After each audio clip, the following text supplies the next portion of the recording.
Welcome to Grandma Africa Tales.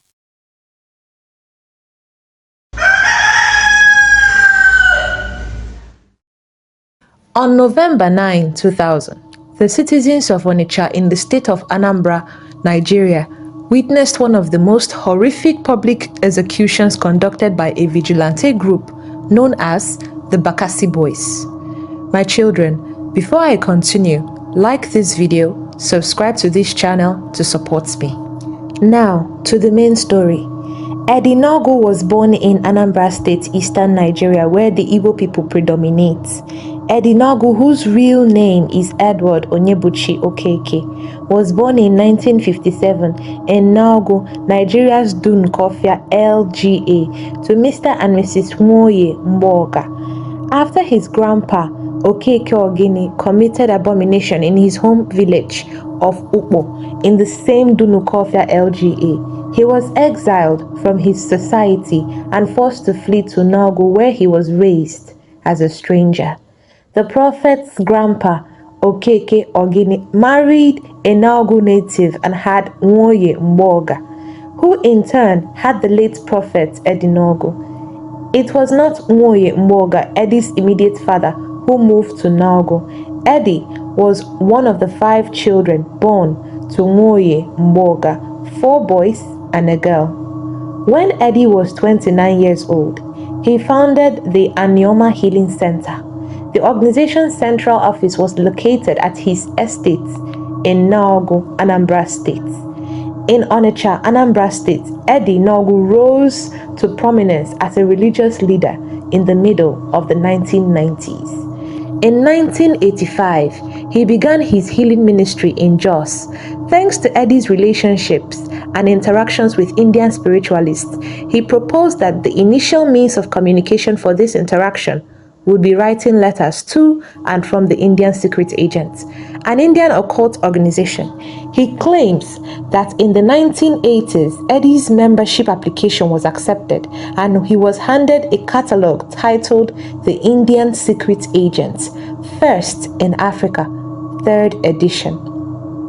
Instead of being referred to as Anioma Healing Ministry, the Healing Center was given the name Professor Eddie's Mystic Home of Wonders by the Indian spiritualist, but it was subsequently believed that the prophet renamed the ministry Anioma Healing Ministry to hide his true identity. The catalog includes parts that consist of several charms with various operations and activities. For example, there are charms for outwitting law enforcement and security services, success staff for establishing business relationships, and love sections for luring and seducing someone who you admire. Those with prolonged legal issues who sought Eddie's advice were typically gifted charms and talismans that had an odd and detrimental effect on the trial judge. Without a persuasive justification, he would dismiss the case. Occasionally, during the course of the case, the trial judge would mysteriously pass away. Occasionally, the opponent of the plaintiff's client is seduced into filing an appeal to dissolve the case. It was learned that Eddie said he had been summoned by God to serve in the church's ministry after receiving this mystic power. In an attempt to gain the trust of an ignorant society, Eddie declared that he was powerful because of a divine mandate. Eddie founded the organization that eventually became known as the Prophet's Eddie Healing Home or Ministry. His trade union members, the Jos timber traders and dealers, were his first clients when he gradually began this ministry at his Jos home. Nwoye conjectured that not too long after its establishment, the ministry, which he believed to be a branch or offshoot of an Indian covert organization called Yogism, grew in renown and patronage like wildfire, to the point where the ministry's membership and activities ceased to exist in his Jos residence. As a result, Eddie sought a land allocation from the Obonabo Land Committee in Nago Town and began teaching toward home.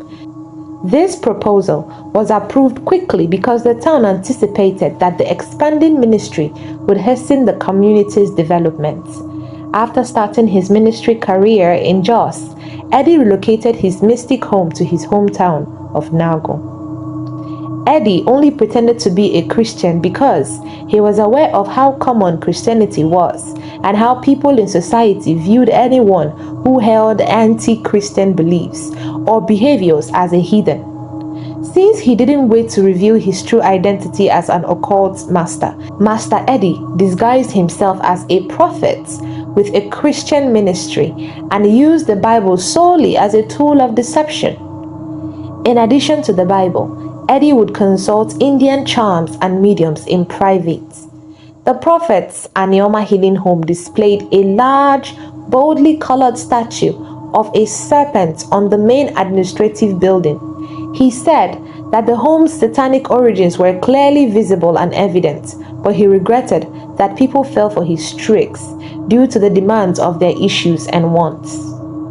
Nagu became a person of interest in a number of crimes that were perpetrated in the neighborhood and throughout the state of Anambra between 1999 and 2000. This started to draw the attention of the BAKASSI Boys, a vigilante security organization led by the former governor of Anambra State, Chinwoke Mbadinuju. My children, have you heard of BAKASSI Boys?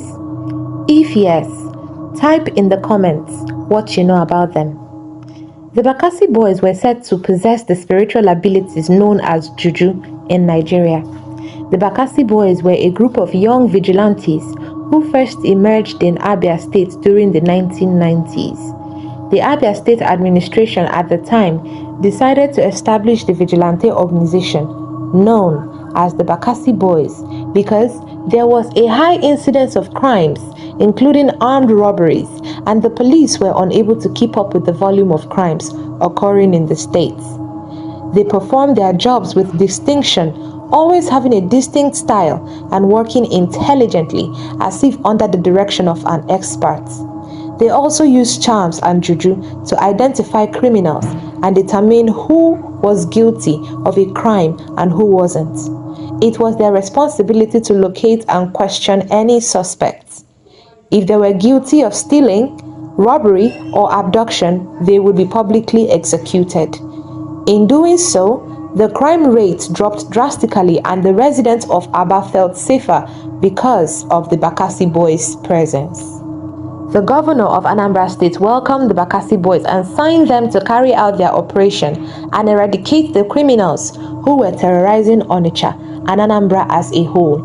Since the crime rate in Onitsha had increased to such an extent, when the BAKASSI Boys came, the people of Onitsha were overjoyed, acting as if the Messiah had come to save them. Their arrival revealed a more difficult situation than expected. Unlike in Aba, where they only had to deal with violent robberies, kidnappings, and thieves, Onitsha had instances involving sorcerers, powerful native doctors, witchcrafters, and ritualists.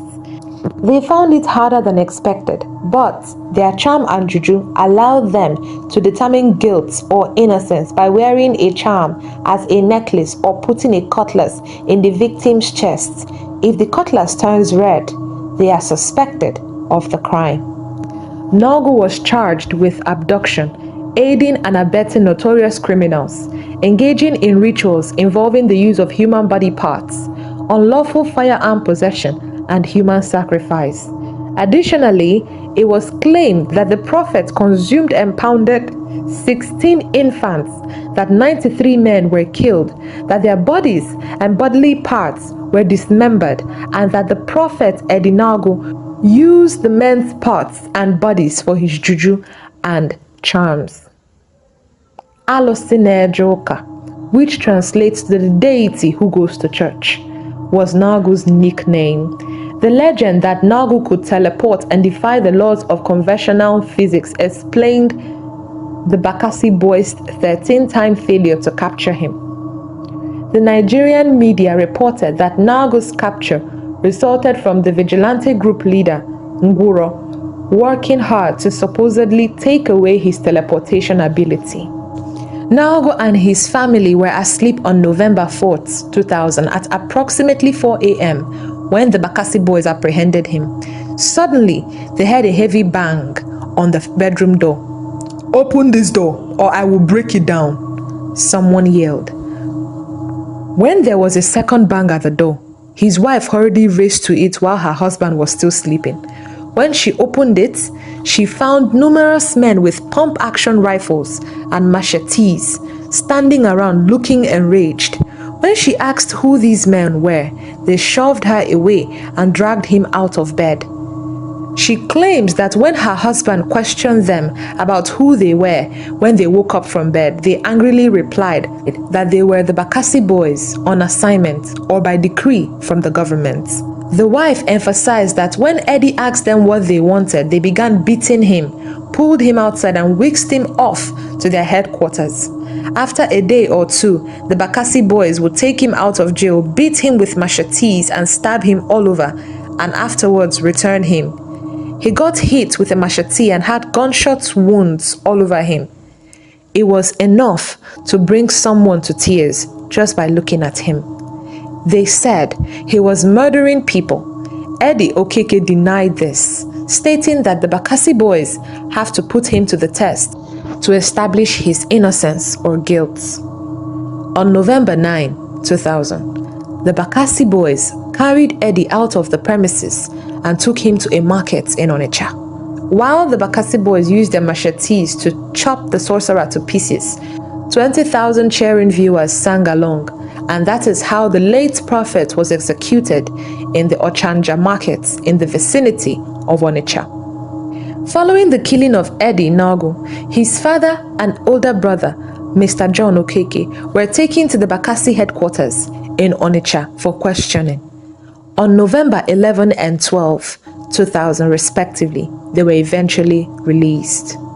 The leader of the vigilante group, Mr. Nguro, claimed that prominent government employees and officials intervened on Eddie Nago's behalf.